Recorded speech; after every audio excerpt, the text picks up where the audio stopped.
correspondent Ed Blakely. Ed, good morning. Good morning. I got a smile on my face this morning. That's hasn't happened in a long time.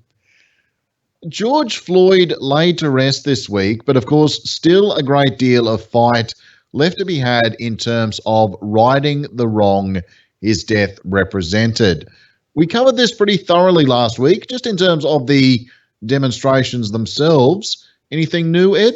Well, I think the newest thing is this is injustice, not black. Injustice around the world. A number of white people demonstrating exceeds the number of blacks and people of color around the world because injustice, as Kennedy said, always gets everybody. You can't be a rich person with injustice in your land. So I think people are figuring that out. And this is a worldwide change. I think it's going to rival what we've been doing with climate change. So that's why I've got that smile on my face.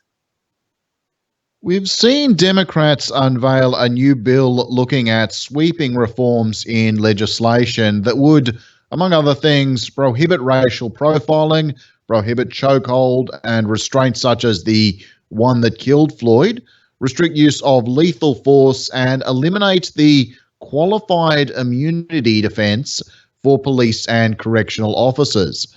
Thoughts on this one? Well, those would be federal offenses. Keep that in mind. So there'd have to be something federal involved here. A hate crime, for example, would be a federal offense, crossing a state line and the like. But I think you're going to find many states, including the South, will pass most of that legislation now because the time is right. And white mothers are thinking, that could be my kid. Minneapolis, the city where Floyd lived and was killed, has gone a step further, voting to disband the city's police in favour of a new community based system of public safety.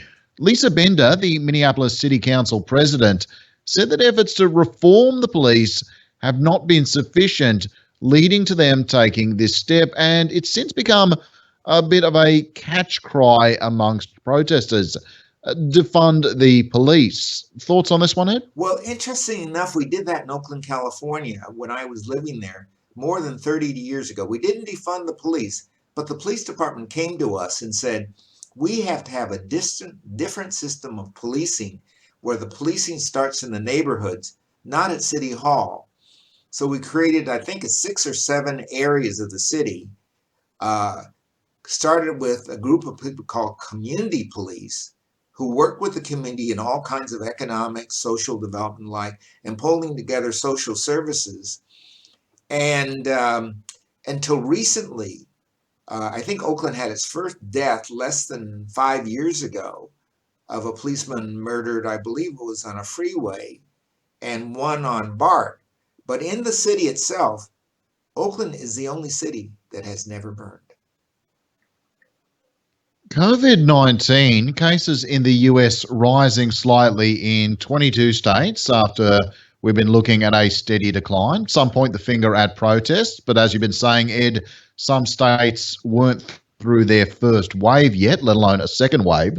Latin America at the moment getting absolutely hammered by COVID as deaths rise and their economy immensely fragile. What's going on? Well, I think there's a couple things. I want to talk a little about Russia, but first we'll talk about Brazil.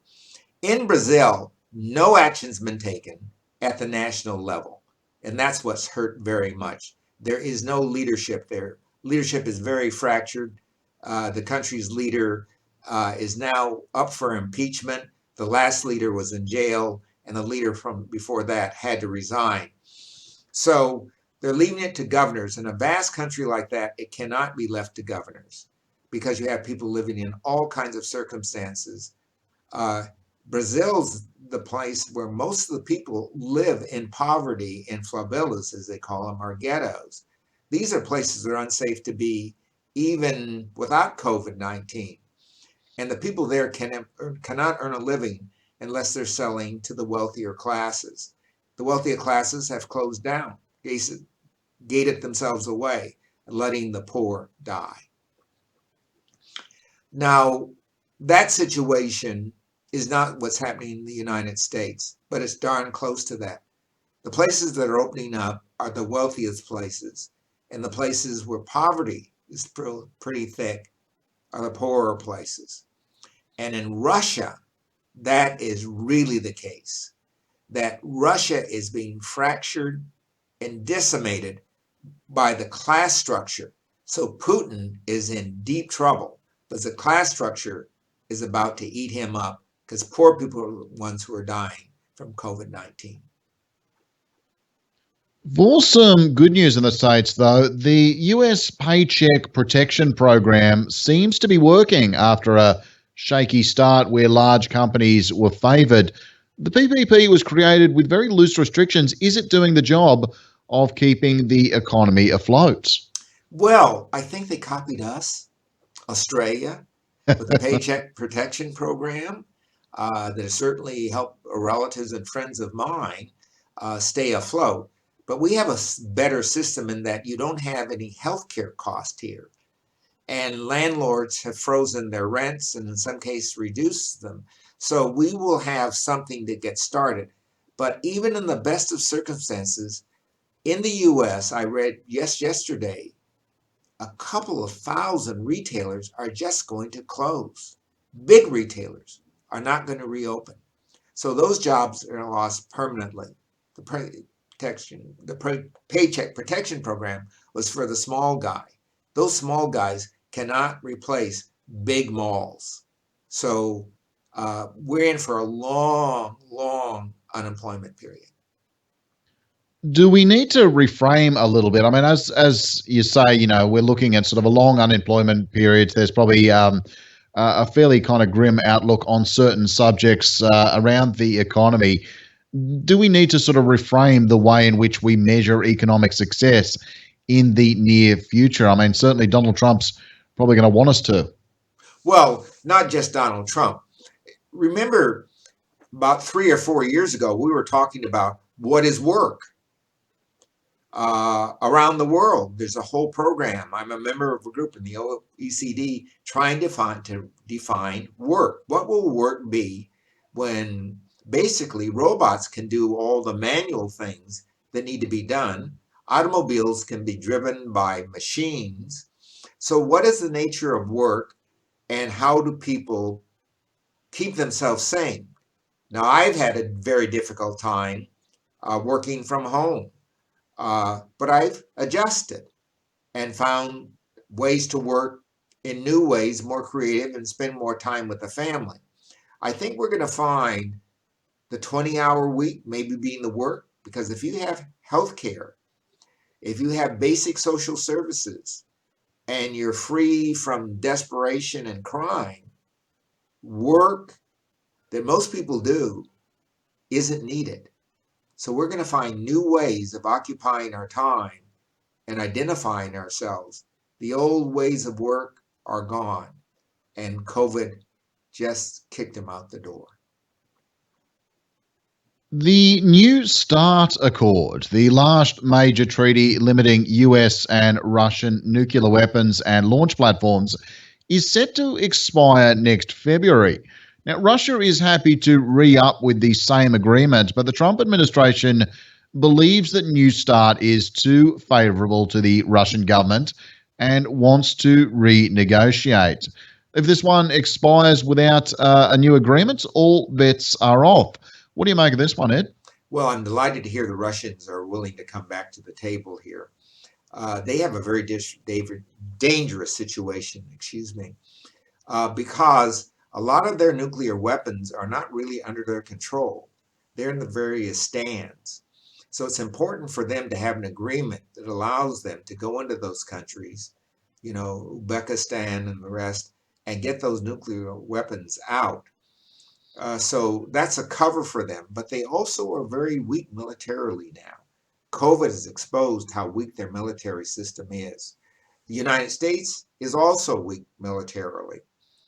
The only group that's strong military are the Chinese. And the Chinese don't want a lot of nuclear weapons. So I think the United States will be under a lot of pressure to get this deal done. And Trump, from his own side, and particularly the Senate, will want this deal done. If he doesn't do this deal, he might as well get his plane ticket back to Saudi Arabia, because I think that's where he's going. Speaking of nuclear nasties, North Korea has severed ties with the South after North Korean defectors flew balloons carrying leaflets and SD cards over the border, presumably with info about the outside world. Some experts believe Kim Jong-un is using the leaflets to manufacture a crisis and a sense of urgency going forward. Any thoughts? Is he alive? Have you seen him? Who's running the place? I'm not sure. This is one where I just don't even want to speculate on what's going on. The severing of ties could be internal strife among the various armies and the like, and creating a notion of national unity while they actually internally tear the place apart. Something tells me this isn't right. The only place they have any hope is coming from the South. And across the pond, Prince Andrew, close personal friend of dead paedophile Jeffrey Epstein, has refused to cooperate with US law enforcement on the Epstein case, forcing authorities to up the ante, essentially. What's going on? Well, he's in the soup, and he's a royal. I think the royals want to figure out how they can get some distance from him, but then let him hang on his own. There'll be some deal made where he testifies but doesn't face any severe penalties other than disbandment from the royal family. But he's a weak man. He will testify. The screws are on, and nobody in England really wants to protect him.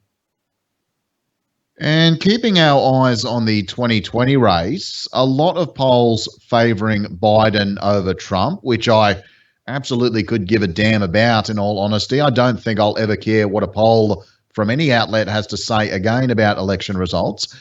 As far as I'm concerned, the presidential race is still up in the air, but Democrats taking the Senate. This is being talked about more and more as a real possibility. But how real is it, and what do they need to do to go about it, Ed? Well, they have to keep all the seats they have, and none of them are in serious jeopardy, but you never know. Then they have to win some seats that they can win. Arizona, for example, where McSally ran and lost, and now she's been appointed, and she has not done very well. So Arizona could go, and there's a large Hispanic vote there. Colorado, Hickenlooper will be running, a very, very highly esteemed governor and a very popular man running against the Republican incumbent there. That's two. It looks like Maine is a really up for grabs. Susan Collins can't find a place where she can find real solace. That's three. We only need one more. And there's a good chance. Now, if Jones keeps his job in Alabama, there could be one more coming from the upper Midwest or the center of the country. So watch this space. But do you really need a Democratic victory in the Senate? Because Murkowski is definitely moving in that direction. It looks like several other Republican senators have seen the light and want to distance themselves from Trump. So I think there might be 4 or 5 senators on the Republican side who flip this time, because there'll be no Trump to lead them. Well, Ed, as you say, some good news. Look, we were looking for some good news. Some good news coming out of this week. We'll have to see what happens next week, though, if we can kind of keep that rolling on. Yeah, let's keep the steam up here in the right direction. Take care, mate. Take care.